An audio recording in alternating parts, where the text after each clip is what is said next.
World Bank reveals 4 ways Tinubu can cut cost of governance.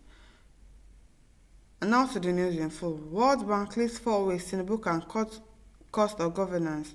The World Bank has suggested 4 policies that President Bola Tinubu's administration should adopt to reduce the cost of governance while providing relief to Nigerians. These policy recommendations are contained in World Bank's Nigeria Development Update Report for October 2024 obtained by Nairametrics, tagged Staying the Course, Progress Amidst Pressing Challenges. The report assesses recent economic and social developments and prospects in Nigeria, placing them in a long-term and global context. Policies needed to deepen Tinubu's reforms. According to the World Bank, the Nigerian government is weak when it comes to reducing the cost of governance. The financial institution criticized wasteful spending in government, among other issues. To provide urgent relief to the Nigerian population, the bank, which rates the Nigerian government as average, advised accelerating targeted cash transfers, cut wasteful expenditures that are not essential, such as the purchase of vehicles and external training. Reduce the cost of collection of MDAs and government-owned entities. 3. Accelerate the rollout of targeted cash transfers. 4. Allocate savings from PMS subsidies removal to sustainably expand cash transfers and other well-targeted support. The report explained that the Nigerian population faces a prolonged rise in the cost of living driven by high inflation, especially for food products, which is outpacing normal earning growth. It is thus essential to ensure that social protection systems offer comprehensive coverage, adequate benefits, and flexibility to adapt to shocks. Ramping up social protection efforts and improving the quality of spending on development priorities is vital to help households cope with the difficult situation, the report added. The bank noted that on the spending side, expenditures are expected to rise due to a higher wage bill from raising the minimum wage, increased capital investments in physical and human capital, and expanded social programs. Recall that in August of the year, President Bola Tinubu barred unauthorized officials from attending the forthcoming United Nations General Assembly UNGA meeting in New York, United States. The directives, according to the government, aim to reduce the cost of governance as widely advocated by Nigerians.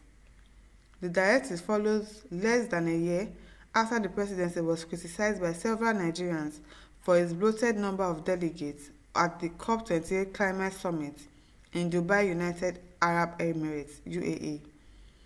Chief of Staff to the President, Femi Gbajabiamila, stated, during recent protests, there were talks about reducing the cost of governance. Everyone is waiting to see Nigeria, as in the past, will send largest delegation to UNGA. He noted that, from experience, some Nigerians use the opportunity of such international meetings to pursue personal business interests. Also, you know that we now go and send celebrities, send the like of Toke Makinwa to go to United Arab Emirates to represent Nigerians. That time I was like, what is all this? Putting all of these people to go and represent us, spending money on their flights and everything, just to go and do what? Nothing. Spending money anyhow. So I really hope that they reduce the cost, they actually listen to advice and try and find every reasonable means to reduce cost of governance in this country. All the cars that they don't need, every time they will buy car, every time they will renovate something in Aso Rock, every time they will buy this, they will buy that. Things that they don't need, all their allowances, they should cut it off. They should reduce the cost of governance, and hopefully things will get better.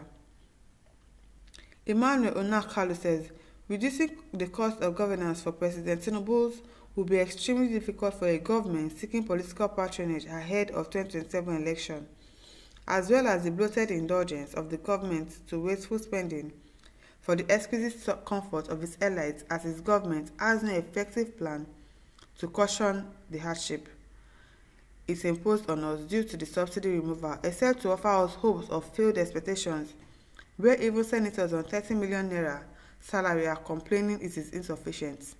They are mad. I'm sorry, because how will you be collecting 30 million naira salary and you're complaining that it is insufficient? You collect salary, you collect allowance, they buy cars for you, they buy fuel for you, they do everything for you, and yet you're complaining that 30 million naira is small. Make I no talk wetin dey my mind. Obeta Oliver says, first of all, God's judgment will start on World Bank. World Bank, the terrorists. They have already crushed the economy, so World Bank, world killer. Useless World Bank of the zoo. Amit Shekele says, World Bank indeed. This plan will push Nigerians into more suffering. Please, World Bank, don't advise Nigerians again. Keep your advice to yourself. Wahala be like bicycle.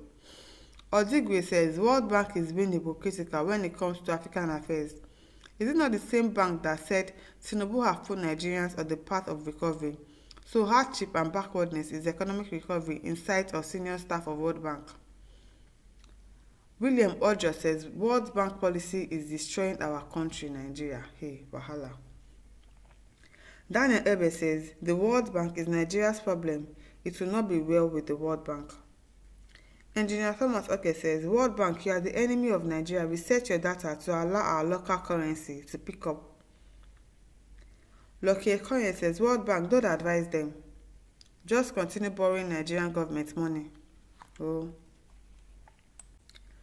Bashir Gambo said, also, Senates must be scrapped and the size of ministers must be cut by half because exactly all of them are just there, sitting down, doing nothing.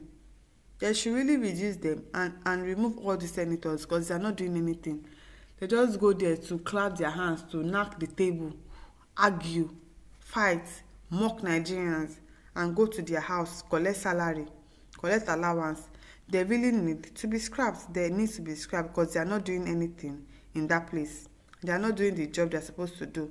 They cannot speak out for anything. They are just there like figurehead, doing nothing. Abraham Roger says the World Bank is not supposed to advise the very ones that told Nigerians that money freed from subsidy will be channeled to infrastructure and well-being of Nigeria people today. That is not the case. We only hear how much they have made from subsidy removal, but nothing to show for it. Wicked and evil government. Very wicked though. Very, very wicked. Chime says the World Bank is a joke. It simply wants to destroy Nigeria's economy. How can you advocate subsidy removal and at the same time encourage that targeted cash transfer that will make people dependent on handouts? IMF policy, which Tinubu government is blindly pursuing, will turn people into beggars. Ajeka Halilu says, wicked World Bank did not say anything about our refineries that are moribund. These refineries will ensure local refining for local consumption to boost locally generated revenue, while crude oil exports will show up our foreign revenues in dollars, so to say.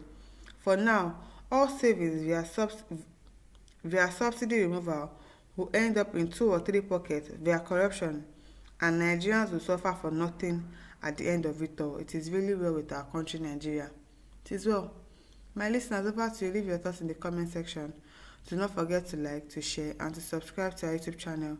Thank you for listening. See you some other time. Bye.